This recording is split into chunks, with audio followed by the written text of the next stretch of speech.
आप सभी का स्वागत करती हूँ। और ये मैं आई हुई वंदना दीदी के पास गाना गाने के लिए। और आप लोग मिलिए हमारी दीदी से। हाँ, आप लोग गरम तो फ्रेंड दीदी के चैनल को सपोर्ट करिएगा, अपना ढेर सारा प्यार आशीर्वाद खूब ज़्यादा दीजिएगा। सपोर्ट कीजिए। दीदी के पास में भी आई हूँ कि तो एम रखा कि तो गिर जाए। सुनाइए। ना गिरे तर हम मेरे ससुरे में बहुत बवाल, बतावा सखी कैसे रही। हमरे ससुरे में बहुत बवाल, बतावा सखी कैसे रही।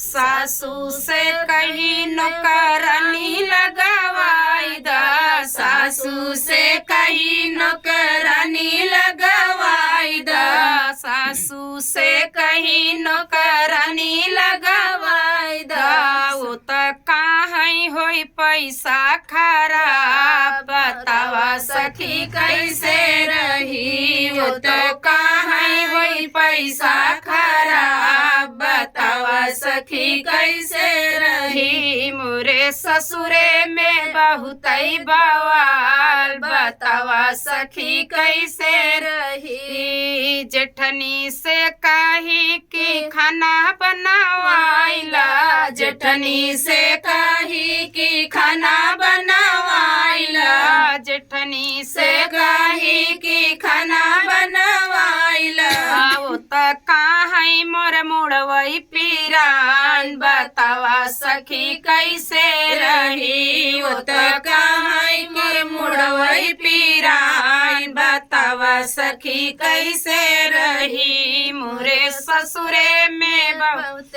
बवाल, बतावा सखी कैसे रही। मोरे ससुरे में बहुत बवाल, बतावा सखी कैसे रही। ननदा से कही गोबर पथवाइला, ननदा से कही गोबर पथवाइला, ननदा से कही गोबर पथवाइला। वो तो कहीं मोर हाथ गन धाय, बतावा सखी कैसे रही। वो तो कहीं मोर हाथ गन धाय, बतावा सखी कैसे रही। मोरे ससुरे में बहुत बवाल, बतावा सखी कैसे रही। देवरा से कहीं कि फोन लगाई दा, देवरा से कहीं कि फोन लगाई दा, फोनवा लगाई दा, हो बात करवाई दा, फोनवा लगाई दा,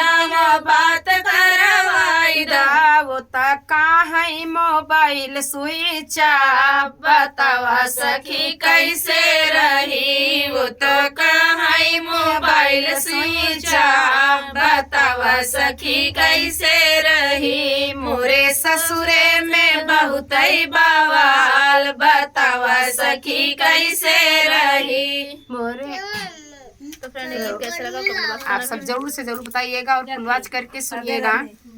और ढेर